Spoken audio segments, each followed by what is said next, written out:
know where there's some. Right here in the hall clerk. No, Molly, not in there. I have enough.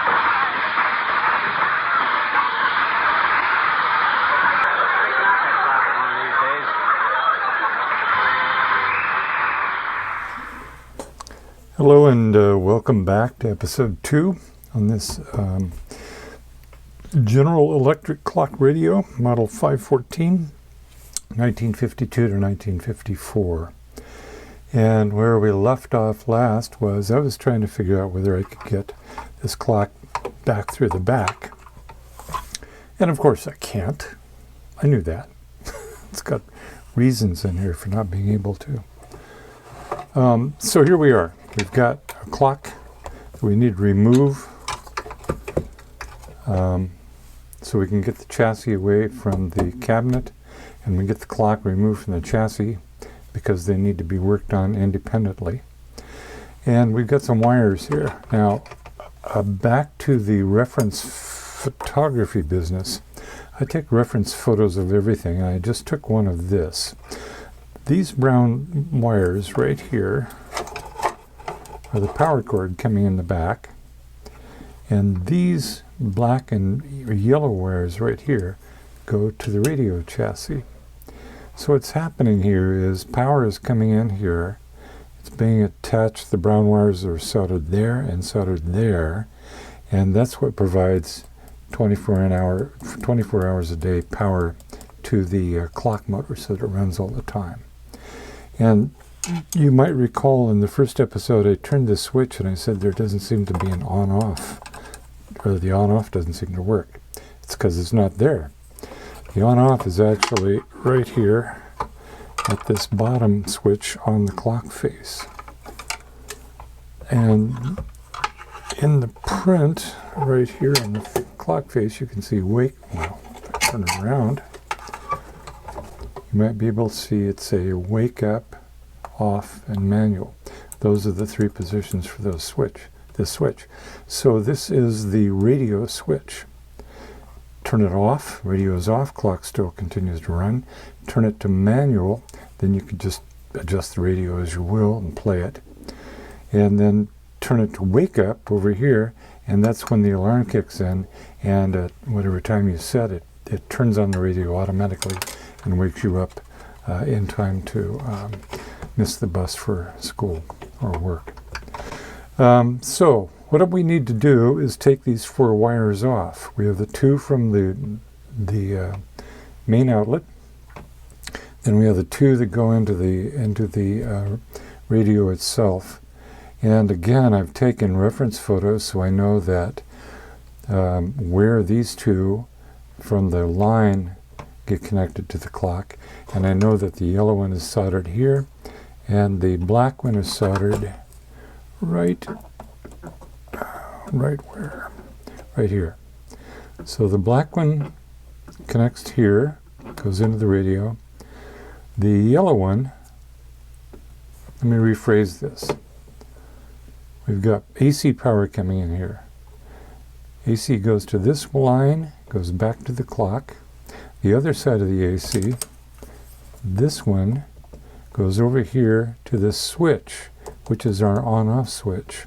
When the radio is turned to manual, or in the case of timer, at times, but when it's turned to manual, the power goes through here, through the switch, and onto this yellow wire, which also leads to the chassis of the radio, and that's how the radio gets powered on, is through this switch that's right here.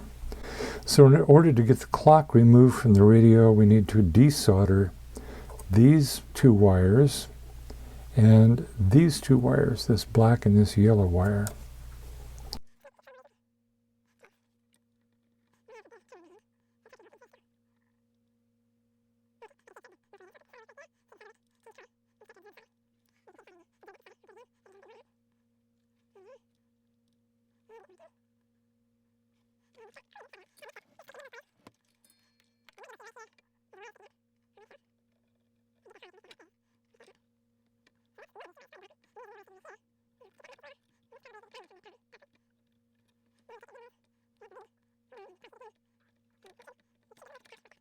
So that's one of the wires that goes to the radio chassis.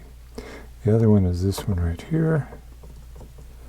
goes to the power line, and that comes out like that. So we've got 2 wires gone. Now we need to get this one right here. It's behind this mounting post for the clock, but we'll move this wire, this other brown wire, out of the way, hopefully, like that. Now we can get our solder wick right there and pull some of that solder out. Okay, there's our other line cord. Now we've got our line cord off. We could actually remove it from the whole thing if we wanted to. That leaves us with one last one to do. I will slide the radio over this way so we can see what we're doing. That's this yellow one right here. Same process. Just because things like that happen. There. Jeez. So there's our 4th wire, free from the clock. The clock should come away in our hands, and there it is. We'll go over this in some detail when it comes time to clean this up and see if we can get it working again. But it's an electric clock. It has a motor right here and a switch to turn the motor on and off, or the alarm on and off, or the radio on and off. And then down in here are all the usual gears associated with a mechanical clock. And those are probably all fine. It's just the points at which this clock was originally oiled have gotten all gummed up, so those can be cleaned up. So I'm going to set this aside because we're not going to work on it for a while. So I'll put that right there for now. I'll put it in a box later for safekeeping. All right, back to the radio itself. We've got the radio unhooked from the chassis, or the cabinet. Here's the cabinet. Fair amount of dirt in there. The beauty of this cabinet is it has no cloth in it. So I'll just take this, I'll mask this off. I'll take a really good photograph of that first in case I have to replicate it. But I'll mask this off around it as best I can so that no water gets to it. And then I'll just scrub this out in the sink and get all the grime off that I can.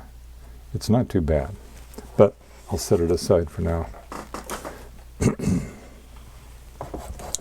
Also part of the clock is the rear housing, and we'll set that aside as well. And then pull it off the chassis like that, off the clock housing like that, and that will go in the same box. I just noticed right here, see that bright color right there? There's a piece of plastic. This is a plastic housing. A piece of it's been broken off right here. So that plus where we saw the radio housing, I thought I saw him breaking that. No, I didn't. Well, good. I was fooling myself. But that suggests that this took a knock of some kind, broke that off. It doesn't appear to be critical, and we won't worry about it in the slightest, but the radio did take a fall. Okay, we have a power cord, we have a clock housing, we have a cabinet, and we have a radio right here. This is the first GE I've ever worked on, and I'm curious, most radios of this vintage don't have this thing. This black metal shield, I guess. I'm not sure what it's for. Well, we'll figure that out later. Here's the 5 tubes. This is probably a good time to take them out. This first one, the number is usually printed on the side in water-soluble ink. So whatever you do, don't just take a wet washcloth and wipe these up to clean them off, because you'll wipe the tube indicator off. I can't really see what this says other than there's a B and an E and a 6. So we go to the schematic. Actually, we could go to the bottom of the radio. If you haven't gotten your schematic yet. Okay, so here's a tube labeled 12BE6. So I could see the BE6 on here, so this is probably, since they're all different, this is the 12BE6 right here. And we'll talk about what it does in a later video. Let's pull the next tube. And don't remove the tubes if you don't have one of these or a schematic. If you don't have this, you won't know where they go back. So here's another tube. It's a General Electric original. Again, I can barely read it. I can see the A and the 6. So that's our second tube. That's a 12BA6. Put that there for later. This one has a shield on it, as I said. It's just a metal cylinder around the tube, but you have to pull that off. So I'm going to bend this piece of brass down just so it doesn't grab this, and pull up on the shield. And that comes off like that. Set that aside and pull this tube. And we'll talk about why this tube needs a shield in another video. Also a General Electric, probably the original tube. This is the 12AV6, as it should be, right here, 12AV6. The next tube is the one in question. This radio came with this 50C5. Somebody scratched that out and put 50B5. So I'm very curious to see what's in here. Because, as I said, electronically, 50B5 and 50C5 work exactly the same way. But the pins are different. You can't plug a 50B5 into where a 60C5 goes without doing something up under here. But let's get this out of here and see if it is, which it is. Okay, it is indeed a 50B5. So we'll, what I'm thinking about is what's happened under here. We'll find out in a minute. It does a very, oh, that's the flash. We'll talk about how tubes work too. And the last one right here is the 35W4, and it's also a General Electric original, and it is a 35W4, says so right there. This is the tube that turns AC into DC. Okay, otherwise known as a rectifier tube. So we've got the tubes out, set aside. The next thing I would normally do, and I will do here in a minute, is I would put a piece of cardboard, fairly stiff cardboard, over the speaker and just tie it in with 3 or 4 of these mounting holes to protect that speaker from me, so I don't do it any more damage. But I'll do that in a minute. The next thing you're curious about is what's under the underside. This is dirty, has tubes. The tubes are probably all fine. We do have a question about this 50B5, which should be a 50C5. So that's a question. I don't see any more markings on here. We'll turn it over and we'll look. And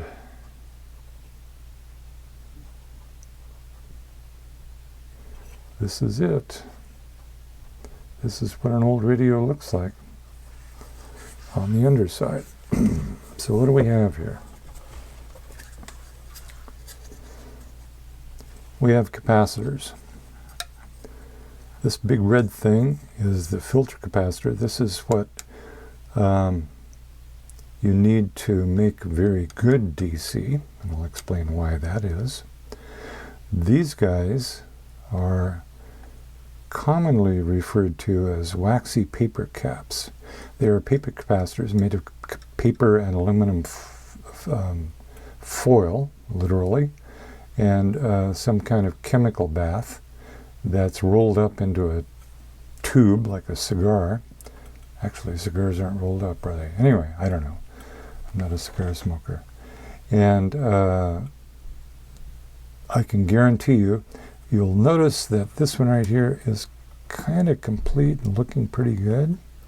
This one right here is kind of complete and the end is popped off. So I can guarantee you this one is bad.